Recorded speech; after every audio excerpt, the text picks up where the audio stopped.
किसी गांव में एक धोबी रहता था। उसके पास एक गधा था जिसका नाम गोलू था।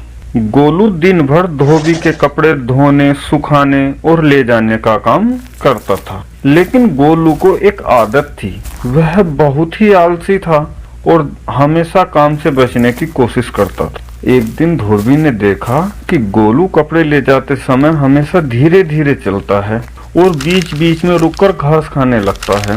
धोबी बहुत परेशान हो गया और सोचा इस गधे को अब कोई सबक सिखाना ही पड़ेगा, तभी जाकर ये मानेगा। अच्छा होता ये अच्छे से काम करता, लेकिन नहीं, अब तो इसको सबक सिखाना ही पड़ेगा। धोबी ने एक तरकीब सोची। अगले दिन उसने गोलू की पीठ पर कपड़े की गठरी के साथ साथ शेर की खाल भी रख दी। उसके गर्दन में इस तरह से लगा दी जैसे वो शेर दिखने लगे। गोलू शेर जैसा दिखने लगा।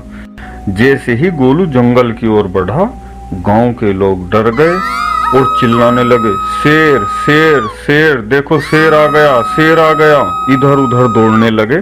गोलू को पहले तो कुछ समझ नहीं आया, लेकिन जब उसने सबको इधर उधर भागते देखा तो उसे मजा आने लगा।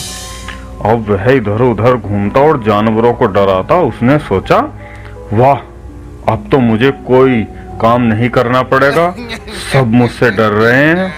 लेकिन उसकी खुशी ज्यादा देर नहीं चली। एक दिन गोलू को भूख लगी तो उसने जोर जोर से ढैंचू ढैंचू ढैंचू चिल्लाना शुरू कर दिया। उसकी आवाज सुनते ही गांव के लोग समझ गए कि यह कोई शेर वेर नहीं है, यह तो धोबी का गधा है। गांव के लोग डंडे लेकर आए और गोलू को दौड़ा दौड़ा कर मारने लगे। धोबी को भी बहुत शर्मिंदगी हुई। उसका भी सर शर्म से झुक गया और गोलू का भी सर शर्म से झुक गया। दोनों एक दूसरे से नजरें नहीं मिला पा रहे थे।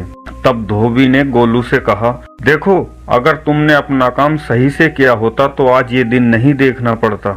उस दिन के बाद गोलू ने आलसीपन छोड़ दिया और अपने काम को मन लगाकर करने लगा। उसने कभी भी अपने काम के समय रुकना बंद कर दिया। कंटिन्यू मेहनत से काम करने लगा।